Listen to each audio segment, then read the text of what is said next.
Greetings. My name is Teresa San Luis, and I live with schizoaffective thought disorder, a mental disorder, illness, and disability of the mind.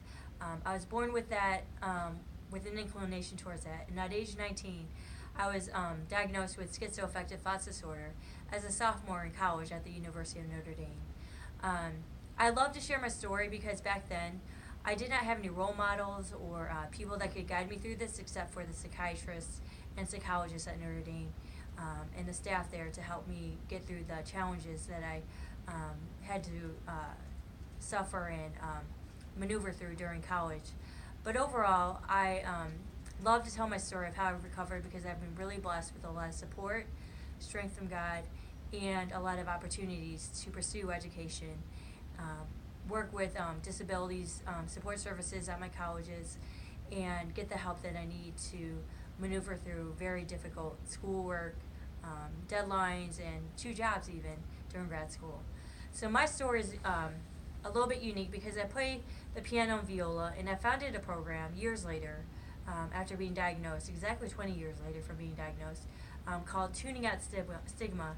And what I do is I play original compositions that I wrote to accompany the 5 phases of recovery as established by NAMI in our own voice program. I partner with NAMI Southwestern Illinois to recruit colleges to have me speak there and perform and present. And what I do is I play a music that I wrote for Dark Days, a song I wrote for Acceptance, another for Treatment, then one for Coping Skills, and then another song that I wrote for Successes, Hopes, and Dreams. At the end, I do have the NAMI Southwestern Illinois volunteers and staff and board members serve as a panelist for a panel discussion with the student audiences. And I do speak at colleges because I believe it speaks and comes close to home because I was diagnosed in college and was able to receive the help that I needed. Not all the time, though. So I want to encourage college students that are in a similar situation that can relate to not feel ashamed to get help. Sharing my story has also enabled me to get the story out through TV even, and advocacy at the Missouri legislature.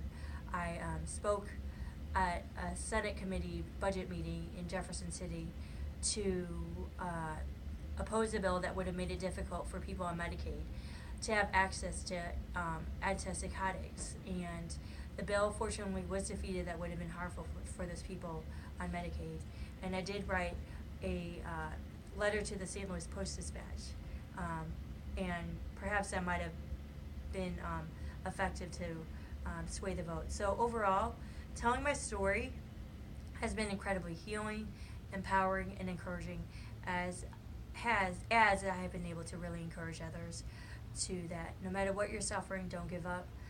Mental illness is not a death sentence because recovery is a real possibility. Thank you.